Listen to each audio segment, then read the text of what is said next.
தலைமுறைக்கு மேல் ஆடி முதல் வெள்ளிக்கிழமை எட்டி அம்மனுக்கு பொங்கல் வைத்து மாவிளக்குடன் படையல் வைத்து வணங்கி பக்தி பரவசம். வேலூர் மாவட்டம் காட்பாடி அருகே திருப்பாக்குடை கிராமத்தில் ஏரிக்கரை உள்ள மிகவும் பழமை வாய்ந்த ஆலயத்தில் உள்ள எட்டி அம்மனை கிராம மக்கள் அம்மனுக்கு பொங்கல் வைத்து படையல் இட்டு வணங்கினர். அதைத் தொடர்ந்து எட்டி அம்மனை பாடல் பாடி வர்ணித்து வேண்டுதல் கடனை செலுத்தி தீப ஆராதனை செய்து ஏராளமானோருக்கு சாமி வந்து ஆடி அம்மனை வணங்கினார். இதில் ஏராளமான பக்தி பரவசம் அடைந்து ஓம் சக்தி என்று எட்டி அம்மன் ஆசி பெற்று சென்றனர்.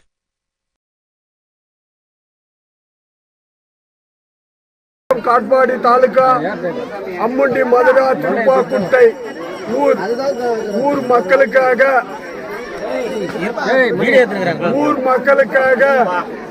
எட்டியம்மன் கிராமதேவி இது மழை வருவதற்காக இந்த எட்டியம்மனுக்கு பொங்கல் வைத்து ஆடி மாதம் முதல் வெள்ளி அன்று பொங்கல் வைத்து தாத்தா அப்பா இப்போ நாங்க இது தலைமுறையாக 3 தலைமுறையாக இப்போ கொண்டாடி கொண்டு இருக்கிறோம். இதில் ஆடு கோழி எல்லாம் வெட்டுவார்கள். இங்கு விசேஷமாக ஆடி மாதம் முழுவதும் 4 வெள்ளி 4 ஞாயிறு 5 வெள்ளி 5 ஞாயிறு என்ற மாதிரி எல்லாரும் பொங்கல் வைத்து தனித்தனியாக பொங்கல் கூட வைத்து கொண்டாடுவார்கள். திருப்திகரமாக இருக்கும். அவங்கவுங்க நினைத்ததை நிறைவேறும். முக்கியமாக இந்த கோயிலில் நம்பிக்கையோடு வந்தால் இந்த கோயிலில் வணங்கி சென்றால் நிச்சயமாக நிறைவேறுகிறது. அதில் ஒரு முக்கியமாக தகவல் இது என்று தெரிவித்துக் கொள்கிறேன்.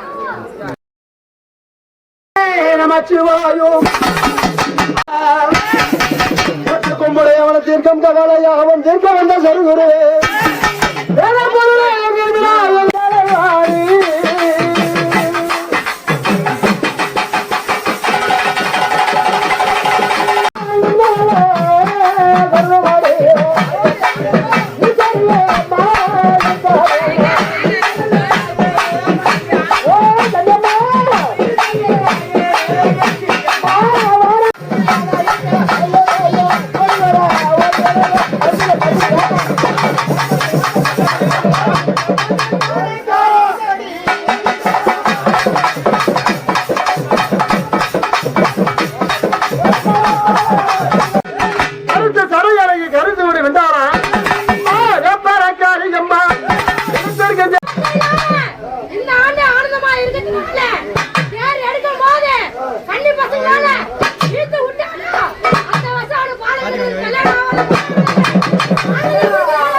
இந்த கோயிலில் நம்பிக்கையோடு வந்தால் இந்த கோயிலில் வணங்கி சென்றால் நிச்சயமாக நிறைவேறுகிறது.